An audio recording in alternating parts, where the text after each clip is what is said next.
Danny from Voyager. How you doing today? Good, man. How are you? Very good, very good. Tell me a little bit about the new album. All right. Well, what do you want to know? I've been listening to it. 13 tracks. You know, a little bit of prog, a little bit of metal, a little bit of everything. You know, I enjoyed the listen. You know, I mean, it's real diverse, and you know, there's plenty of songs that I think fans will enjoy. So pick some songs out of, you know, the 13 and tell me a little bit about them and why you liked, you know, that particular song. All right. Well, I think you've hit the nail on the head. I think the album is very diverse, and I think there's something on it for everyone. There's a bit of prog, there's a bit of pop, there's a bit of metal. I think it's certainly a little bit more positive than the last album, but it's certainly also more rhythmic and a bit more groovy and a bit more groove-oriented. And a lot of people actually said it's got a bit more of an American sound rather than the European sound of the last one, which is kind of interesting. The couple of standout tracks for me are definitely Hyperventilating, which is the first one, which is a very sort of, I guess it's a pop prog sort of, it's a bit of a darker number, and it's very, very heavily groove-based, which is something that's a little bit unusual for Voyager. That's going to be our first video clip, full video clip, so that's coming out at the end of this month, so stay tuned for that one. The other track that I'd probably pick is It's a Wonder, which is a very progressive track in the traditional sense. It's fast, it's got lots of sections, it's all over the place in terms of song structure, and it's something that I think will appeal to the more of the prog fans.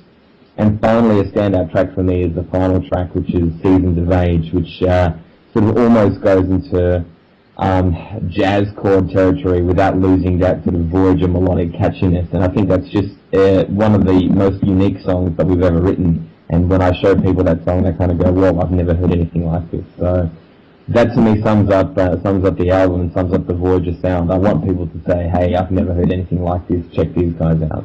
Yeah, that's a great song. My favorite is Breaking Down. All right. You know, I just like that song for some reason, and it's yeah, I enjoyed it. You know.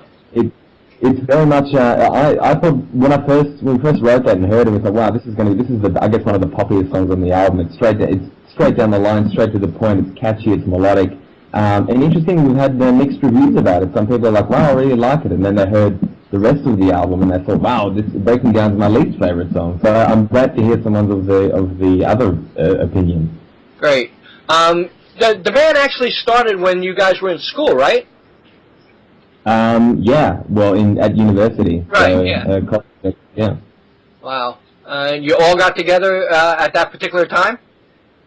Yeah, because we were here in Perth, Western Australia, which is very isolated from the rest of the world, and I think I was probably the only guy in the city who had any sort of power metal t-shirts.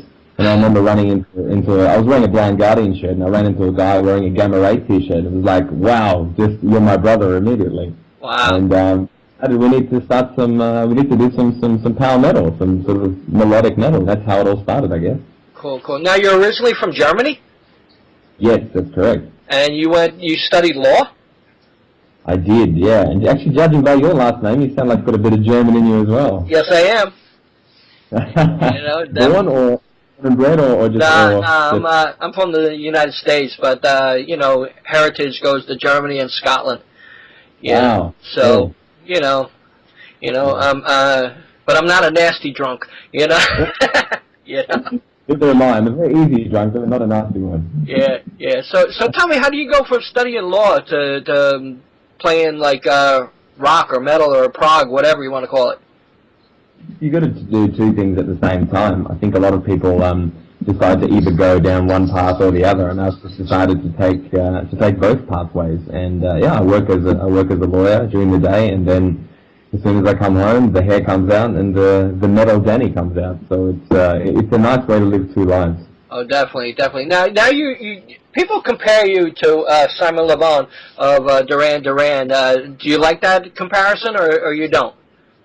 I do, actually. I think it's pretty apt. I don't think we sound like Duran Duran, but I think the sort of my voice and my timbre is very 80s. You know, you've got that aha Duran Duran vibe. And I remember hanging out with Chino from Deftones backstage at a festival here, and he said, "Man, you sound like Simon Le Bon." Right. And I have to say, embarrassingly, I was like, "Who's that?" And he's like, "Oh."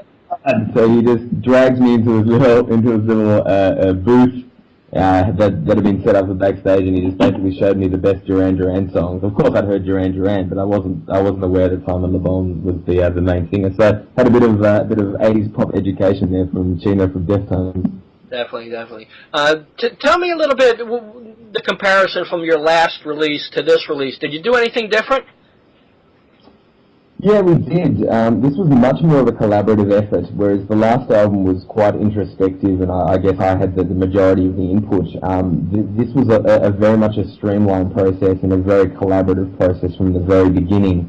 I would come up with a few ideas, we would jam it out, and it just all kind of gelled together. And I think having the guitarists have a little bit more freedom with their sort of riff writing gave it that sort of more groovy element.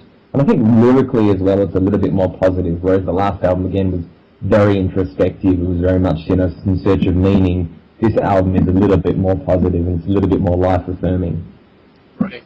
When you start the tour, is there a possibility you might come back to the United States? I know you played here before. We played twice. First at the Prog Power in 2011, I think it was, and then we came back with Rhapsody of Fire, and we just fell in love with the States. And I think that was a reciprocal agreement because the States fell in love with us as well. In fact, most of North America seem to. So it's definitely in the works, and there is absolutely no doubt that we will be back in the near future. Right. Where was like a favorite eating place when you did come to the United States for the band? Eating place. Eating place, yeah.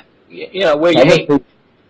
Probably the Waffle House, which was a very a staple diet in the end. But our favourite eating place, I think, was the Silver Skillet in Atlanta, which was the place that was frequented by most of the Prog Power attendees. Just eating in the States generally is way too good. It's way too detrimental to our figures, unfortunately.